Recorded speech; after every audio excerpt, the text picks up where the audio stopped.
Wild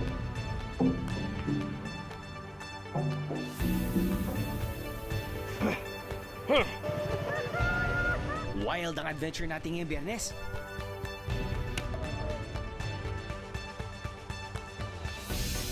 Do you think you're tough enough, viajeros? It's time for a wild, wild, wild west. Turn Samar. Hindi pa naman masyado maaraw eh. Sino man, official transfer?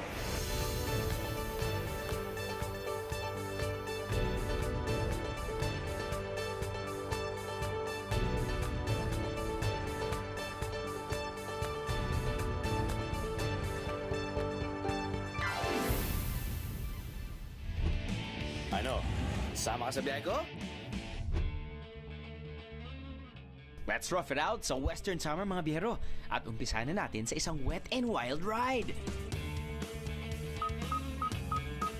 Sa bayan ng Paranas, Samar, matatagpuan ang tinatawag na torpedo boats na tatawid sa kabaan ng Ulot River. Biyahero tip, humandang mabasa. Kung may dala kayong gadgets, magdala ng waterproof bags. Let fun begin!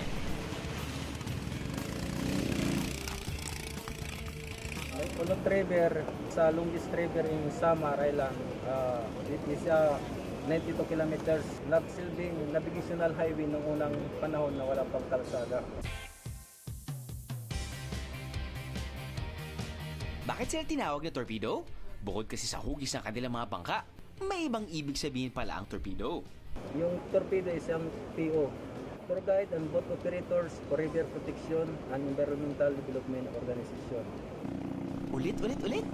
Tour Guide and Boat Operators for River Protection and Environmental Development Organization. Torpedo na lang.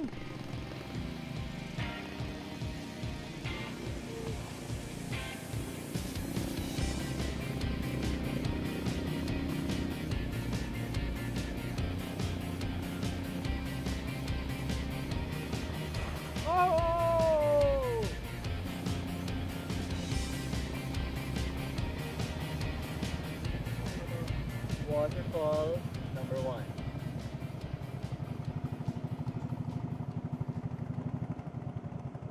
Waterfall number 2.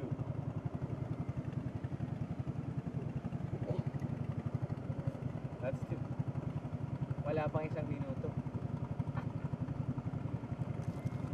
Waterfall number 3, 4, 5, 6, and 7 coming right up. Oh yeah. 7.5. Alright. Halos isang oras ang biyahe sa ilog sakay ng bangkang dimotor. Kulay putik ang tubig ngayon dahil umulan daw kagabi. Pero kapag maganda ang araw, masisilayan daw ang asul at berdeng tubig ng ilog na to.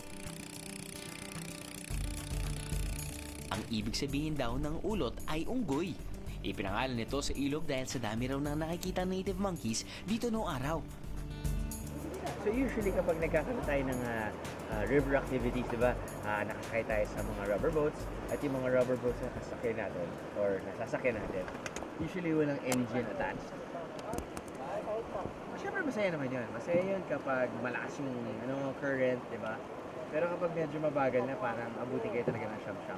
Yung dinaanan natin mga rapids, it was short, but it was actually pretty fun. Tapos nung titlakan tayo ng konti, mga kasamahan natin na una na, at hanap tayo ng lugar kung saan tayo pwede kumain ng lunch. Okay!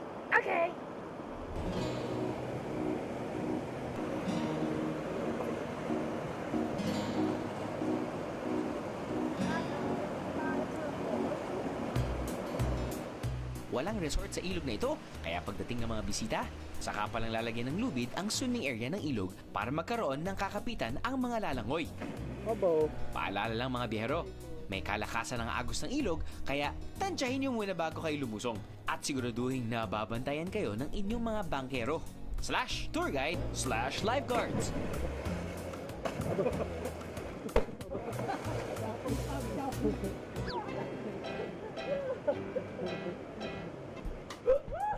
Hindi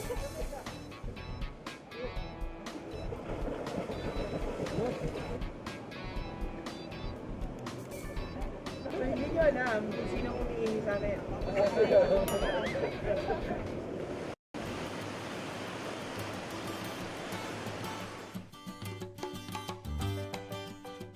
Pwede naman kayo magdala ng sarili yung pagkain, pero you know what? Why not just pay 200 pesos per head? Tapos nun, sila na mismo magdadala ng mga pagkain. Now, ang menu, kamote at lechon. Solved na tayo dyan. Pero hindi lang yan. Pero tayong kare-kare. May tamales, ipon, ampalaya, inihaw na bangus, pineapple, buko. So, ano yung hinahantay natin? Sugod mga kapatid! Sugod!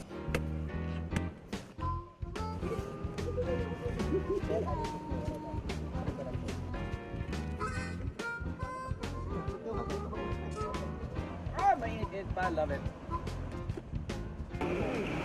Nothing like zero fishing. Nalala ko yung last time na experience natin to. Whitewater River Rafting, CDO. Sa gitna ng ating river rafting, nagdala din sila ng lechon.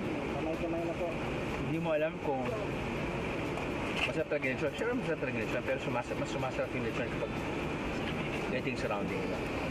Magkakataas mo lang na isang exciting na activity. And for me, best part, the newly roasted pig, ribs. The ribs, the skin, yeah. Batok na rin. Kamote. Ayos lang.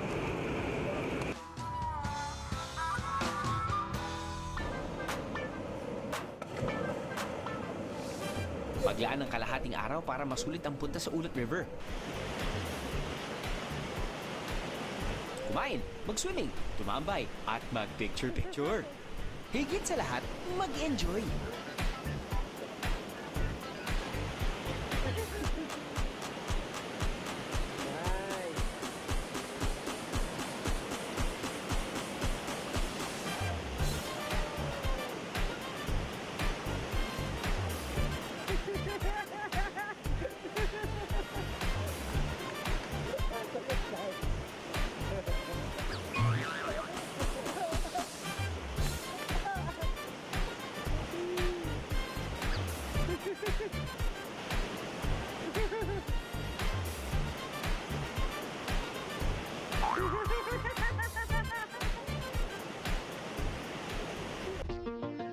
When we return, rock climbing na walang harness. Party sa kuweba!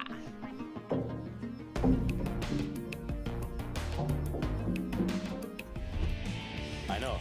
Sama ka sa biyahe ko? Ano? Sama ka sa biyahe ko?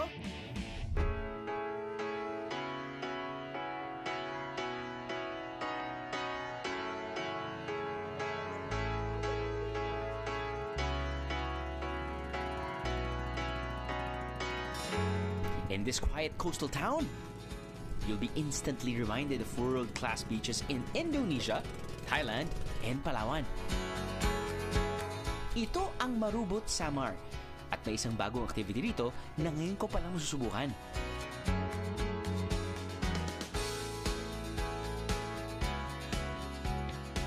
So bro, anong plano natin?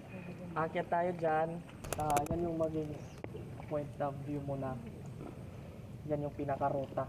Na maabot mo yung bugat na yon. Kung pwede. Wala naman ako nakikita harness. Wala, deep water soloing eh. So walang harness talaga na nakakabit? Oo. Wala. So, ano to? So ngayon, katulad na sinasabi mo, medyo low tide. So paghulog mo, last mo na yun siguro, no? Last. Bali na. Siguro pag na tsamba na sa may bato na tama, yun, bali. Yun yung bali. Pero hindi naman eh, malalim naman yung ano niya eh, yung drop dyan sa area. niya. Ito naman. Matagal na namin inaakyat yan. Okay. So paano yan? Ano yung kailangan mong isipin? Kasi, ano ba yan? Meron ka bang pandikit? Wala, Wala, talagang ano lang. kamay lang. May sapatos kami, rock shoes, Okay. akyat. Wow. Okay. Sige, subukan natin. Pwede bang tingnan ko muna? Pwede. Okay, sige. Pero malaki advantage talaga na yung physique mo at yung weight mo, Joe, sexy, petite, maliit.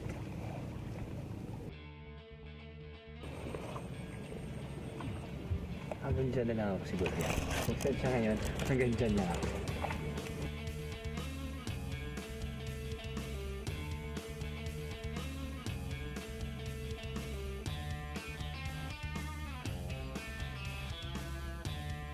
Oh my God.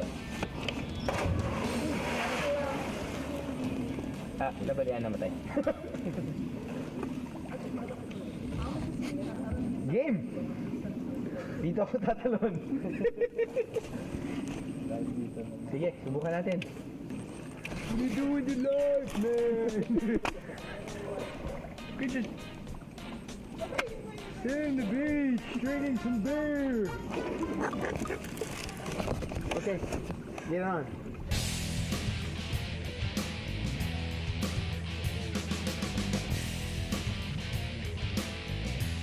Hindi, akit ako sa bilang talaga eh.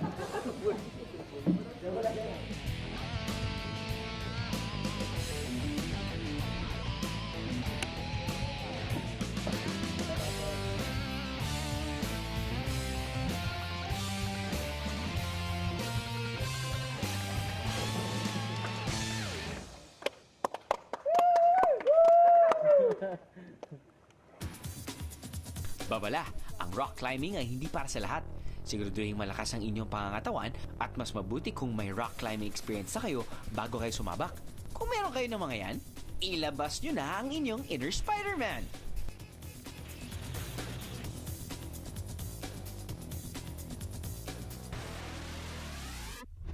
Ayun pa ako, nakaganyan eh. Thanks, bro. Pero malaking tulong talagang sapatos, no? Laking kapit. Siguro para sa mga turista pupunta dito while climbing without, any harness. Parang there's that thrill, diba? That some seek, diba? Some adventure seekers seek. At least may mga different levels of difficulty. I don't do this all the time. I guess for mga hobbyists lang or yung gusto lang sumubok, di ba? Yung mga turista lang, kaya rin naman sumubok eh. Kahit nasabihin na natin mahulog kayo, walang problema. Basta nasabi nyo na, hey, nasubukan kong mag-rock climb without any harness dito sa Western Samar. Diba? Check na naman yun sa isa sa mga checklist nyo. Ayos. At pagdating ng gabi, matapos mabugbog ang inyong katawan, maghanda naman ng 500 pesos para sa isang room service massage. Believe me, magpapasalamat ang katawan nyo sa masahe. Fully tired na. Magiging okay sa asawa ko pag sinabi ko sa kanya na dalawang babae na nasa loob ng kwarto ko. Masahe na. Di ba? At para sa mga biyero, mag-check-in dito. Okay lang? Oo, okay na okay.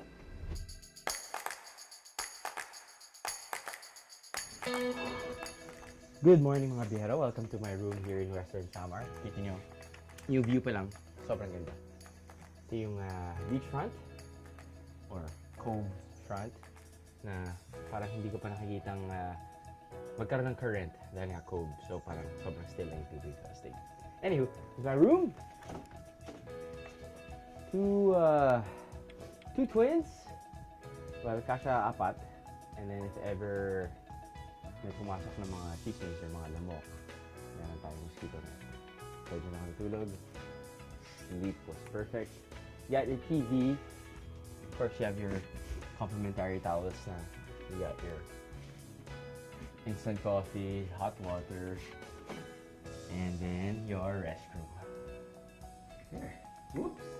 Bathroom number 1 for number 1 and number 2. And bathroom number 3 is for showering. Okay? Hindi pa ako nakakaakyat. Ba't ako aakyat? Ako naman isa. Sa taas tayo. Dito may staircase nila. Tama naman. Oh, diba? Ooh, there is an additional bed. Additional bed. Turn on the lights. Brown out dito sa taas. Pero, see? May single bed dito. Pag this warm air goes up, medyo mainit dito. So kahit na may aircon sa baba, wala problema dahil may electric fan. Yun naman yung downside ng attic. But guess what? Dito sa attic, meron ka pang balcony. It's beautiful. This is probably one of the best hotels now, resorts here in Western Samar. So, there it is. Okay. Ayun naman pala. Hindi naman pala brown out. Thank you.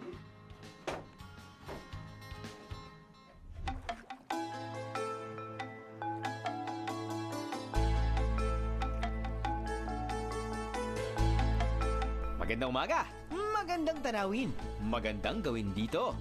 Kayaking sa pagitan ng mga isla. Wala na yatang makakatapat sa kapayapaang dala ng pagiging ganito kalapit sa kalikasan.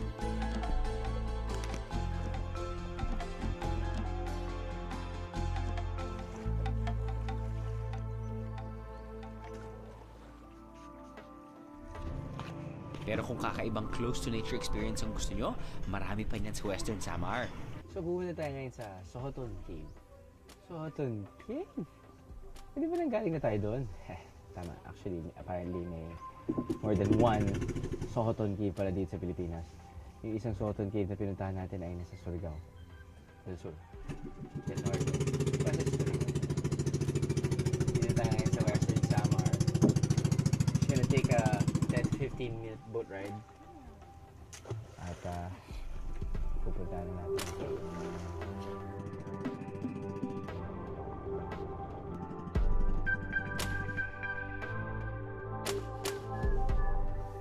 Good morning, sir. Salamat. So dito pala nagsushoot ang Itbulaga. Pagmamayari ito nila Tito pati ni Vic.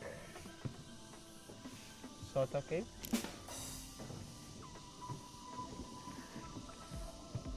Last nyo na yan, sir.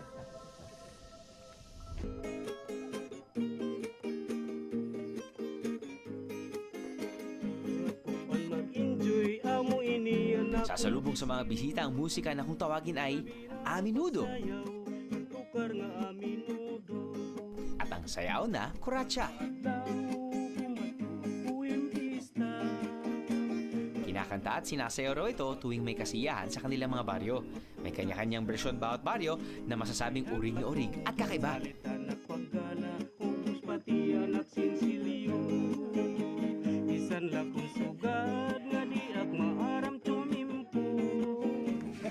Bait ng mga tao dito. Pwede raw sumali sa sayaw ang mga bisita. Pero ako, diretso na muna ako sa kuweba. Halos isang oras daw ang guguluhin sa pag-iikot sa loob ng kuweba sa Sohoton, nakilala rin bilang Panghulugan Cave. Tinawag namin siya na Panghulugan kasi before during the Filipino-American War, yung cliff na yan dyan sa tapat, yun ang ambush site ng Filipino guerrillas. And then once na dumadaan dito sa river yung kalaban nila, they drop boulders. Yun lang, yes, yun lang kanilang weapon to fight their enemy. Kaya tinawag namin na Panhulugan from the word hulog.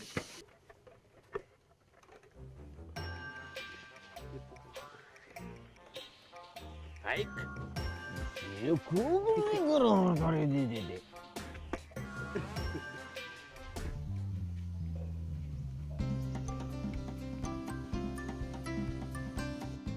As a general rule sa lahat ng caves, hindi pinapayagan na hawakan ng mga bisita ang kahit na ano sa loob ng kuweba. Ika nga, take nothing but pictures, kill nothing but time. Alam nyo na yan mga bihero? Hashtag Be a hero!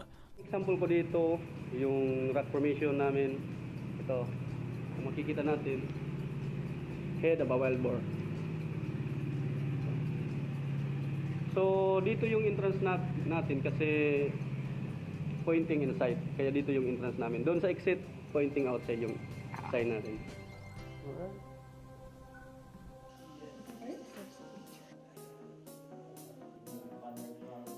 This is now the white calcite.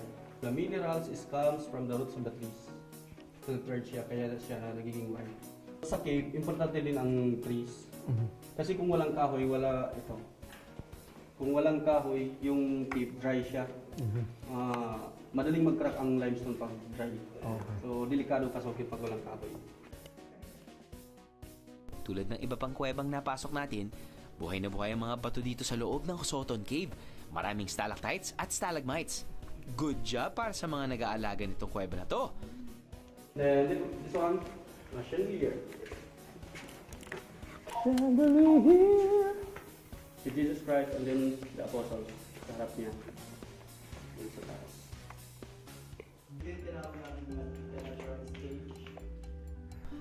Napansin namin na may kalakihan talaga ang loob ng kuwebang to Maluwag, maliwalas, at malamig ang simoy ng hangin. Kung hindi lang madilim, parang ang sarap mag-siesta sa loob.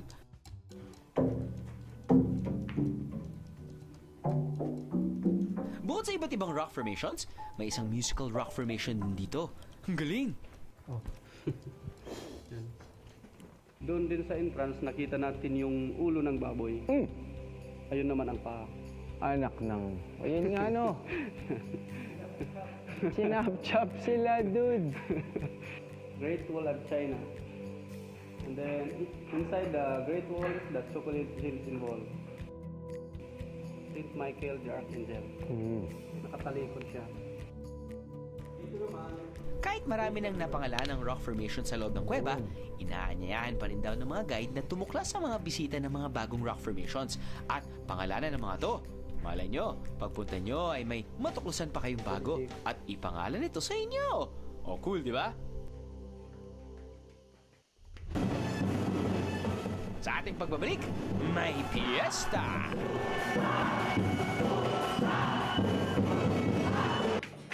At kilalanin natin ang mga dayuhang tumutulong para makabangon ang mga taga-Samar na nasalanta ng Bagyong Ruby. Yeah, here we are rebuilding boats. Here we have 4 to 4 all together to rebuild. Ano? Sama ka sa biyahe ko? Ano? Sama ka sa biyahe ko?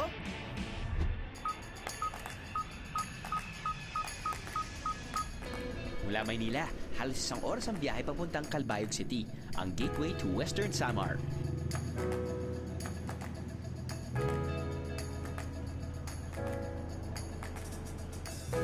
Sa aming paglalakad, may natuklasan kaming isang nakatagong monumento. Isang munting palatandaan, pag-alaala, at paghingi ng patawad ng mga taong bayan ng Kyoto, Japan sa mga mamamayan ng Samar para sa mga nangyari noong World War II. Nagsisilbi itong paalala at simbolo ng pagkakaibigan ng mga bayan ng Calbayog at Kyoto. Well, good morning mga biyahero. Early morning flight yung tinake namin dahil it's actually the only flight daily. We took the 5:15 a.m. flight going to Calbayog, and here we are after an hour and 30 minutes. And for your information, ang Calbayog kasi daw, apparently is the first established city. Sakto din dahil may airport dito, so dito na rin tayo ito na yung port of entry natin dito sa Samar. Kain muna tayo ng heavy breakfast before we go to different towns or different barangays here in Western Samar. Marami silang mga, I guess, delicacies na sila lang ang nagpre-prepare. Katulad ng ito. Of course, alam naman natin yung tinapa, di ba? Smoked fish. Yan. Pero ito, may gata, pati may lato. Or pako. Sorry, pako. Oo. Or tawag nila fern. Edible fern. And then you have here, hipon, inutok. Ito yung tinatad na hipon na may buko. May gata din po ba to? Yung sa ibabaw na lang po. Sa ibabaw na lang. Okay, okay. At ito ay dilis. Loka lang. Hindi po dilis. Masyado mo na. Pampano daw, pampano. Pero hinati lang. Pero anywho, dami tayong titingnan dyan. Meron din silang humba. Meron din silang, this is half-dried, no? At ang kanilang, parang suman din to eh. Oh, sinakugan. Sticky rice na niluto sa gata. Coconut milk, kakagata. Tapos nun, ito yung parang masarap yung merienda eh. Tapos nun, masarap tsokolating patirol.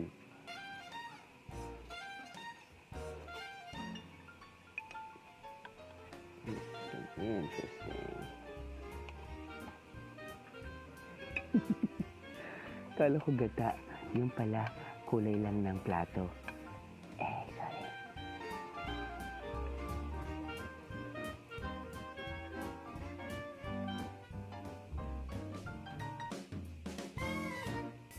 Total, ang ating episode naman ay outdoor eh. Kain na rin tayo outdoor, di ba? Be consistent. Okay. Gusto ko sana talagang hawakan itong plato kong one hand tapos nang gamitin to. Dahil wala tayong table. Mabigat lang yung plato eh. Heavy duty yung plato.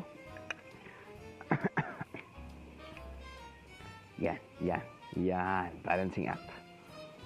Curious ako dito sa tinapa eh.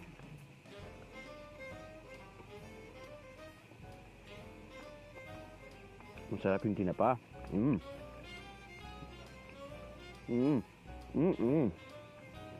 Ang sarap ng combination ng tinapa in the morning. Tapos nun, bagay pala ang pako. May gata. Ayos. Yung hipon, yung inutok. Inutok.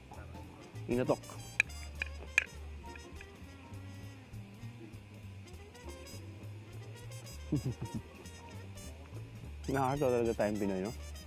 Siyempre, we work with whatever we have. Kahit saan ka pumunta naman sa Pilipinas, eh. May niyog, gata, buko, diba? Kanin, sticky rice, suman, latik. Wala lang.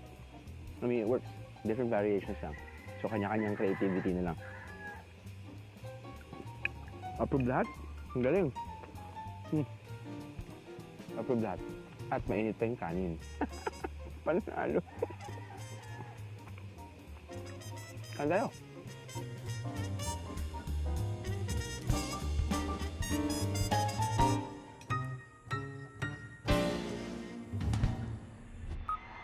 Sa bayan naman ng Panibak daw. Natsambahan namin na nag-iensayo ang mga kabataang ito ng kanilang sayaw.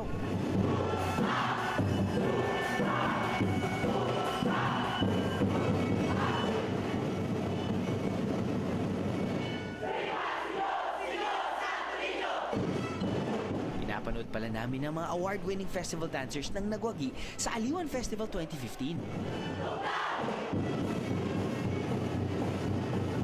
Kapag siniswerte ka nga naman, kaya bihero tip, kahit may itinerary na kayo, paminsan-minsan maganda rin baliin ito para may matuklasan pa kayong bago. Tulad nito, libreng cultural at festival show.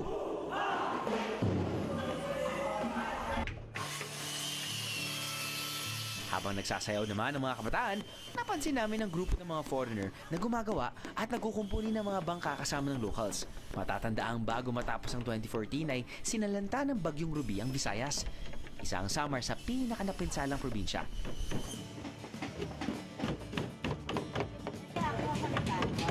Yeah, here we are rebuilding boats. We started off in Kalimpong, which is a neighbouring Ronga, and we rebuilt about 50 boats. 50? Yeah. And here we have 44 altogether to rebuild. And we've completed 13 of them. Tinutulungan ng All Hands Volunteers sa mga pamilyang nasalanta ng Bagyong Ruby sa pamamagitan ng pagbibigay ng mga kagamitan at manpower para maayos muli ang kanilang mga nasirang bangka. Masaya naman sila. Dahil ang alam nila, babalik sa dati yung buhay nila na meron sila dati bago bumagyo yun. Nung pumunta kami dito one time, maraming tao nagtatanong sa akin kung kailan sila pupunta dito at tutulong din dito sa kanila. So, yun, sinabi ko yun sa namin, sa program manager, sa project manager namin. So, yun, pumunta kami dito. Nung pumunta dito yung All Hands, parang nagkaroon sila ng pag-asa na mabalik sa dati yung buhay nila. Umaasa ang mga mangingisda na kapag naayos na ang kanilang mga bangka, makakabalik na sila sa dati nilang kabuhayan. Hindi man sa pangingisda, maaari rin naman nilang gamitin ang kanilang mga bangka sa ibang hanap buhay tulad ng turismo.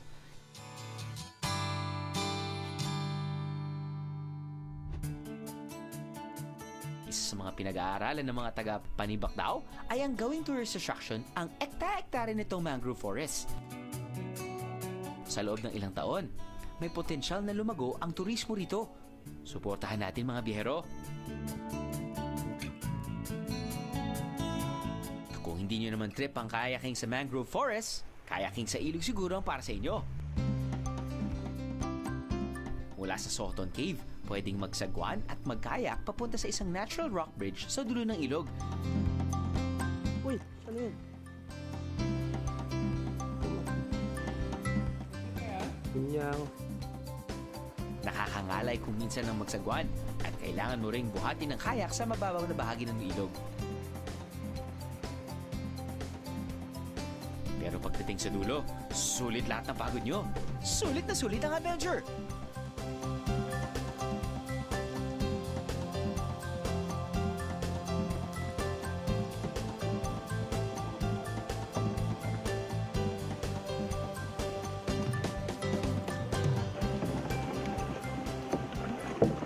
So I'm guessing yung tinatawag nilang the bridge. Ito na yung ating U-turn area. Before, looks like meron silang yun na yung viewing deck doon. Pero apparently sabi ng guide natin na bawal na umakyat.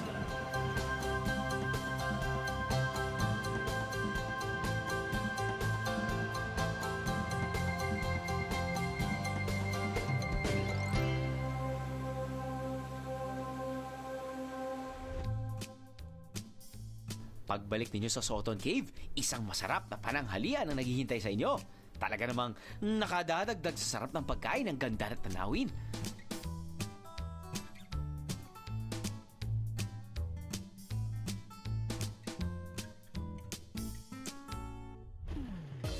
Wild Wild Western Samar! Wild din kaya ang nightlife dito? O mild? And we saved one of the best for last. Ano? Sama ka sa biyahe ko? Ano? Sama ka sa biyahe ko?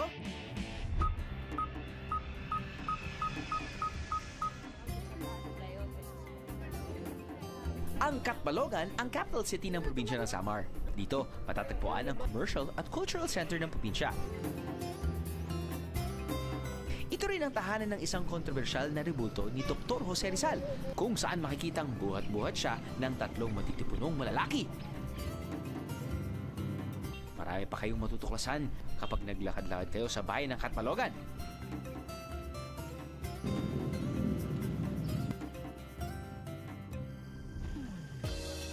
Pagsabit ng gabi, huwag mag-alala dahil hindi agad nagsasara ang mga kainan at tindahan dito sa Catbalogan.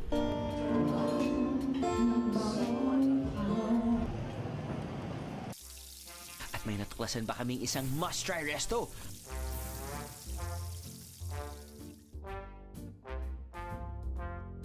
Ang bestseller nila, crabs in special sauce. Nariyan din ang kanilang pancit bukid. Yes, you heard it right. Pancit bukid is a must-try.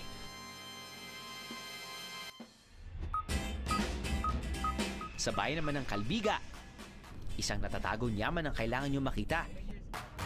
Mahirap ang daan, 2 oras ang biyahe, at kung minalas-malas, malulubog sa putikan yung sasakyan, lalo na kung umulan. Pero huwag kayong susuko, napakaganda ng reward sa dulo.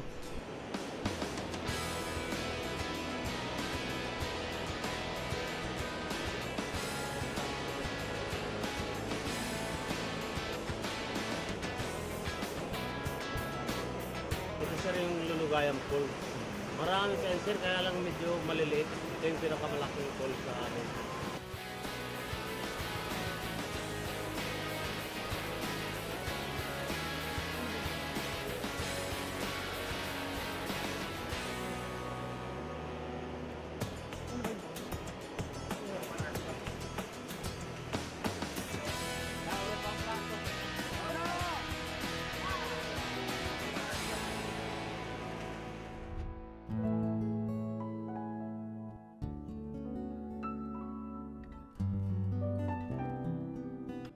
right now, we just want to take this opportunity to, be thankful that there's food in front of us, and to be thankful that whatever it is right now around us, all the natural resources or everything that's natural is still beautiful right now.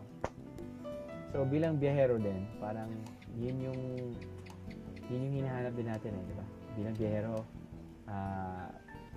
hindi lang natin na-experience yung kagandahan ng lugar, kundi nagpapasalamat tayo na parang na-experience natin to. At masaya din ako dahil sa dinami-dami na napuntahan namin sa Pilipinas or sa buong mundo, halos lahat ng magaganda ay nandito sa Pilipinas. So kahit man binagyo or dumaan sa tremendous hit or any typhoon, we're still here. It's still pretty a nice place, and we just want to be appreciative of that.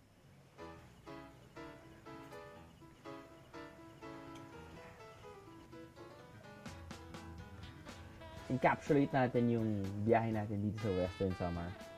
It'll take a bit of traveling, but you know what? I think it's worth it. It's parang Western Samar offers a different charm. As a traveler, parang you're looking for that different feel, and you're done with Boracay, you're done with Cebu, you're done with Davao, you're done with parts of Luzon. Try Western Samar. I think may mga unforgettable selfies na maalala nyo talaga at masasave nyo sa inyong cellphone or computer. Ano ko sinasabi? Kain na lang ako.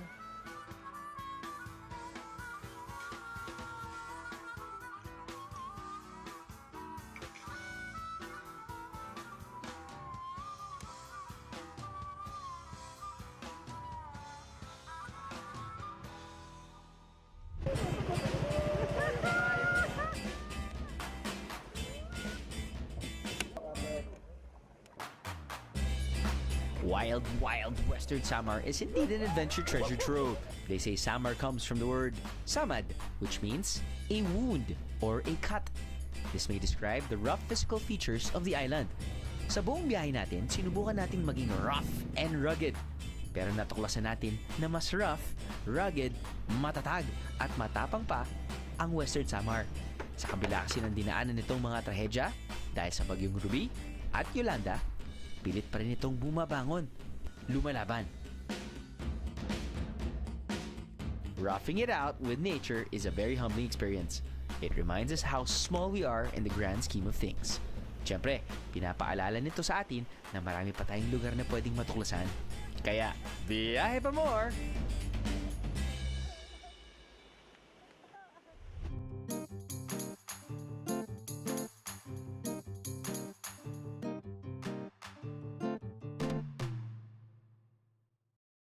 Saan naman tayo pwedeng pumunta? At saan naman natin pwedeng paggastusan ng 10,000 pesos?